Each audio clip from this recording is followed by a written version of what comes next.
Olá, boa tarde. Meu nome é Maria João Vaz e hoje vamos estar aqui à conversa com o Dr. Vasco Firmino, a quem agradecemos desde já a imensa amabilidade, sabendo que é médico, mas para além de médico, está na linha da frente desta pandemia.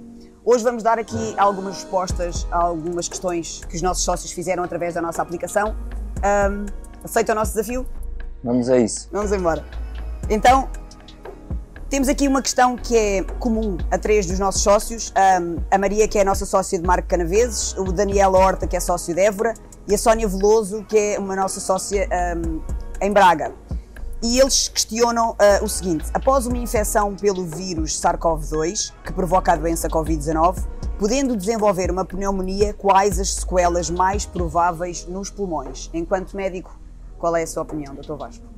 Assim, a pandemia iniciou-se em março e desde então nós temos, a cada dia que passa, melhorado a nossa abordagem, principalmente em termos da terapêutica. No início, o que nós reportávamos após a resolução do quadro infeccioso é que havia a formação de algum quadro de fibrose pulmonar. Nesse momento nós ainda não utilizámos a terapêutica que estamos a fazer agora. Atualmente fazemos corticoterapia, que não estava preconizada no início da pandemia. Desde que começámos a fazer corticoterapia, essas sequelas têm sido muito menos evidentes, mas podem ser uma sequela após uma pneumonia por Covid-19. Ok, muito bem. O Miguel Lopes, que é nosso sócio de Telheiras, faz-nos aqui uma questão que se calhar é mais institucional, que ele pergunta qual é o protocolo aplicado na nossa empresa quando um colaborador testa positivo. Se calhar também nos ajudava aqui a responder a esta questão. Em primeiro lugar, após um colaborador ser identificado como infectado por Covid-19, tem que passar sempre pelo isolamento desse colaborador. Tendo em conta que esse colaborador frequentou determinado tipo de espaços do calorias, em primeira instância, esses espaços terão que ser desinfetados e inutilizados durante um período de 2 horas. Precisamente. Após o qual, toda a atividade normal pode ser retomada, sem problemas. É precisamente o que nós fazemos. As pessoas depois são identificadas, algumas, e seguem os trâmites legais. Sim, o colaborador é identificado, depois todos os contactos próximos deverão também ter uma abordagem ou de isolamento profilático, ou se houve um contacto próximo com um doente sintomático, se no caso o colaborador for sintomático, eventualmente passará também pela realização de testes para o Covid-19. Pronto, é importante também realçar aqui os nossos sócios e tranquilizá-los um pouco que somos pessoas conscientes e que naturalmente se alguém tiver um quadro já com algum sintoma, naturalmente que fica em casa e que não vem trabalhar. Não é? A ideia, e eu sei que isso está a acontecer nas instalações, se um dos colaboradores documentar algum tipo de sintomatologia que seja sugestiva para SARS-CoV, então passa a informação à chefia, é então iniciado um isolamento profilático e caso a positividade se venha a confirmar, depois todas as medidas, como falámos, serão implementadas. Muito bem. Muito bem. Agora vamos responder aqui uma questão da nossa sócia do Seixal, Maralina Oliveira, que faz aqui mais do que uma pergunta. Qual o período de incubação do vírus SARS-CoV-2, conhecido até à data? E depois ela pergunta também qual é que é o período de contágio. Portanto, faz aqui 2 questões. Como eu disse numa das perguntas anteriores, à data de hoje, após 8 meses de pandemia, o nosso conhecimento ainda carece carece responder aqui algumas questões. Ainda nós mantemos algumas dúvidas. No entanto, aquilo que se sabe dos estudos epidemiológicos que têm feito e do ponto de vista da infecciologia é que o timing de incubação ronda as 48 horas e em termos de contágio vai variar com outros fatores associados, nomeadamente a carga viral do paciente ou da pessoa que esteja infectada, mas pode variar até 5, 10 dias a fase contagiosa. Até porque, só para concluir de forma muito rápida, na última norma da DGS, os doentes positivos que estão em ambulatório são considerados ou podem desconfinar ao fim de 10 dias da doença. Já os doentes internados podem desconfinar sem realização de teste, se cumprirem critérios de estabilidade clínica, nomeadamente a ausência de febre, 3 dias, melhoria clínica, podem desconfinar ao fim de 20 dias. Por isso, 10 dias, mesmo com doença, livre de sintomas, é possível desconfinar. Ok, então se não tivermos sintomas ao fim de 10 dias, estamos aptos, ou seja, a carga viral já não é significativa. É tão para contaminar? reduzida, é muito reduzida, ou supostamente reduzida, passível de não infectar ninguém. Logo, será no máximo esse o período de incubação, de transmissão, desculpa. Muito bem, o Jorge Morgado, nosso sócio da Expo, diz que tem 43 anos e há 10 anos sofreu um tromboembolismo pulmonar com infarto bilateral. Ele é atleta, mas confessa que está um bocadinho receoso de voltar a treinar. Qual era a sugestão que daríamos ao José Morgado? Falando inicialmente na questão do tromboembolismo, à data de hoje nós sabemos que a infecção por SARS-CoV-2 aumenta o risco tromboembólico. Temos assistido em alguns pacientes, durante a infecção por Covid e mesmo no pós-Covid, situações de novos tromboembolismos. Agora, nesse caso em específico, temos que ponderar se existem outras comorbidades associadas e essas sim têm que ser controladas com a medicação e com a atividade física regular, e aqui entra toda a panóplia de serviços que vocês fornecem. Agora, não há uma isenção total do risco, mas o maior risco advém do descontrole dos outros problemas que esse senhor possa ter. Por isso, pesando ambas as coisas, controlar toda a patologia associada e, em caso de infecção, sim, risco. Sem infecção, controlar essencialmente toda a doença que ele tem. Então vamos dizer ao José Morgado que... Ou seja, José, o principal aqui, na ausência de infecção por Covid-19, é proteger-se e controlar toda a sua patologia associada, seja ela qual for, que não está especificada. E aí entra o exercício físico e os hábitos alimentares saudáveis. Ao fim e ao cabo, de uma forma geral, podíamos dizer que isto é mais prejudicial ficar em casa, não é? Passivamente, à espera de, ai meu Deus, eu tenho que estar protegido para não apanhar o vírus, do que propriamente estarmos a fortalecer-nos, a treinar e a continuar a ter, ainda que com os devidos cuidados, uma vida dentro do novo normal. Tocaste nas palavras certas. Com os cuidados necessários, eu acho que a atividade física, sem dúvida, tem todo o benefício e amplamente reconhecido. Esse, no caso desse sócio que me falaste, ele deve frequentar os espaços, porque as condições de segurança estão mantidas, provavelmente terá outra patologia associada que beneficia muito do exercício físico regular. A continuidade no exercício, muito bem. A Georgina Soares, que é a nossa sócia no clube de Marco Canaveses, ela questiona aqui, também está muito receosa e pergunta-se se é seguro frequentar o clube, até porque tem uma viagem marcada em dezembro e está com receio de ser contaminada. Portanto, isto aqui é uma pergunta que tem um certo interesse a responder-nos, porque tem aqui uma dualidade, não é? De sentimentos. Ela quer treinar, mas sabe que vai treinar indoor, mas depois também tem uma viagem que, pelo que pressupomos, será uma viagem de avião. Então eu vou-me focar no que diz respeito apenas ao exercício, porque eu acho que também a própria viagem terá riscos, mas vou-me focar apenas na questão do exercício físico e do espaço de calorias. Nós nunca poderemos dizer, tanto num espaço fechado como num espaço aberto, que há risco zero. No entanto, estão a ser implementadas todas as medidas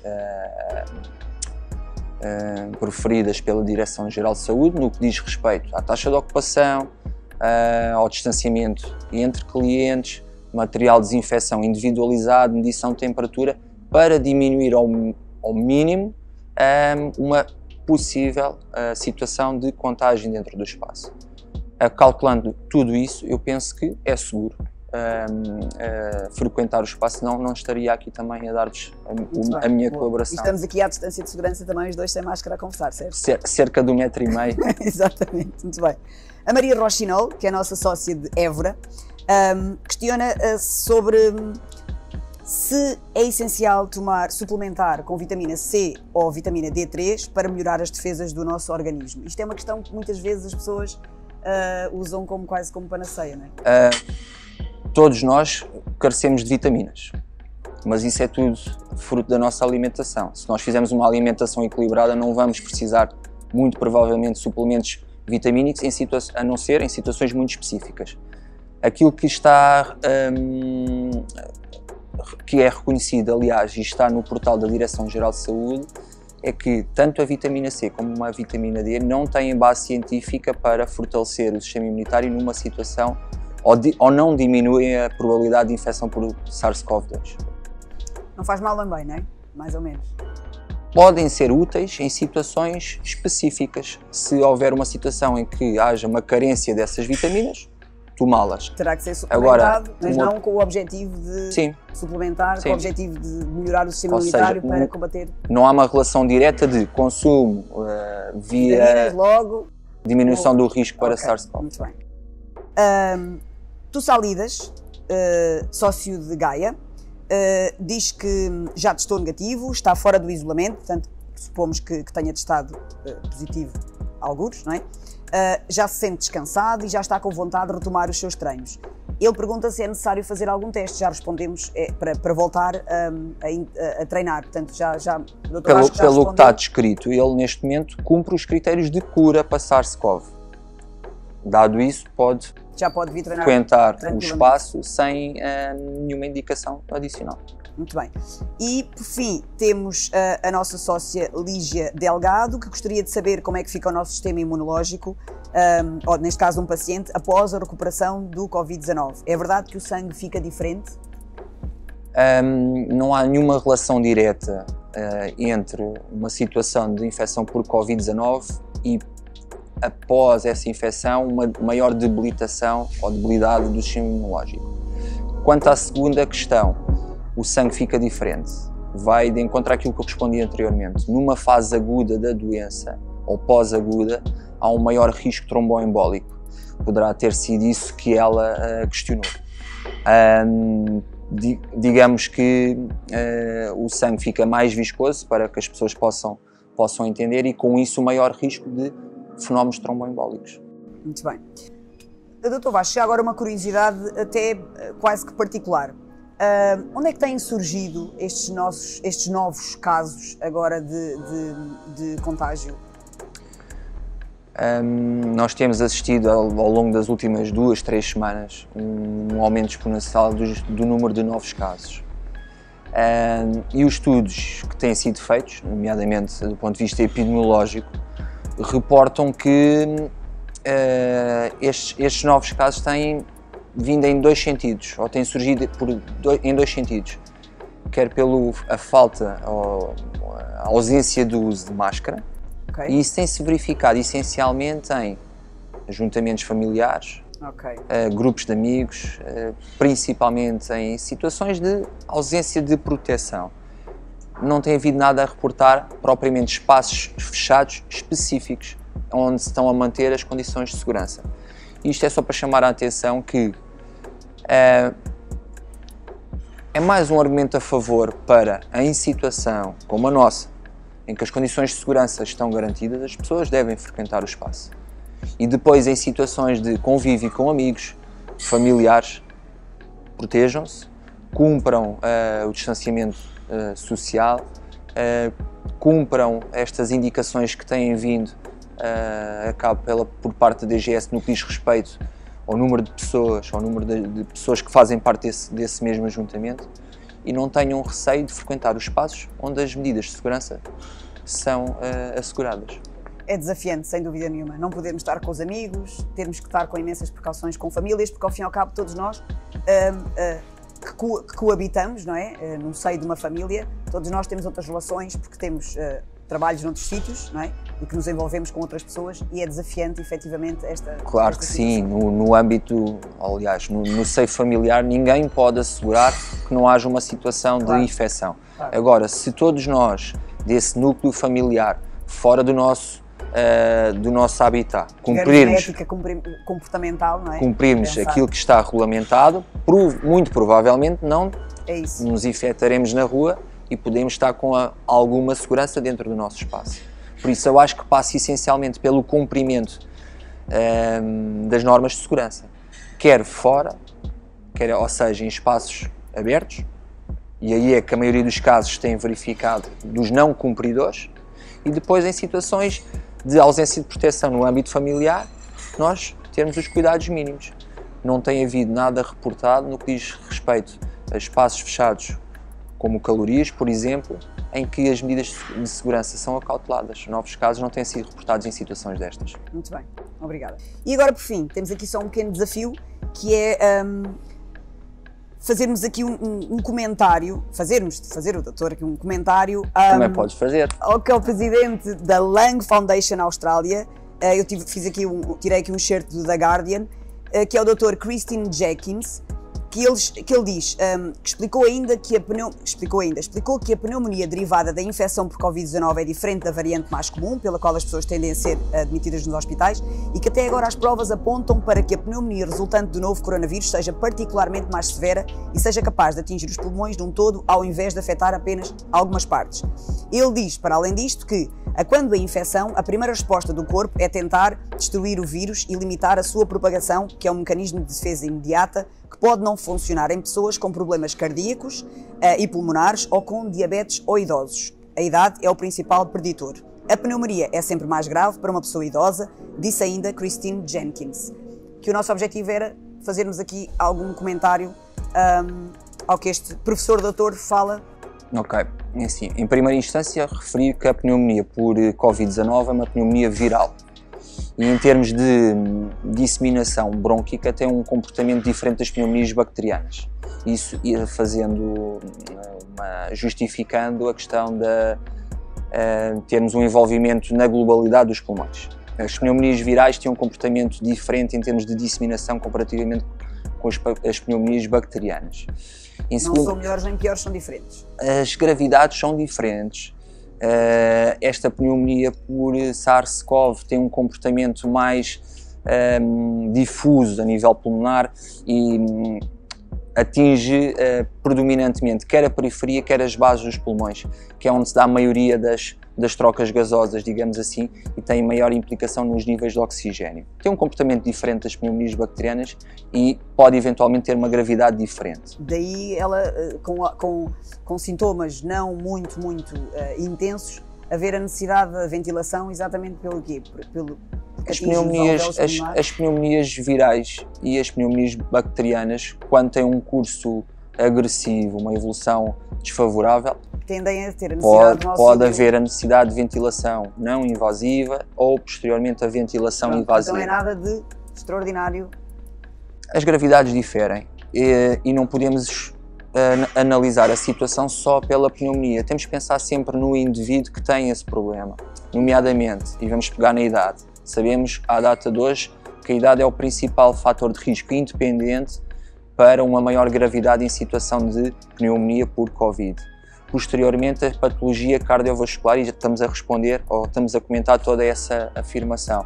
Sabemos que os principais fatores de risco para além da idade são diabetes, dislipidemia, uma hipertensão e a obesidade, mais do que os problemas respiratórios crónicos.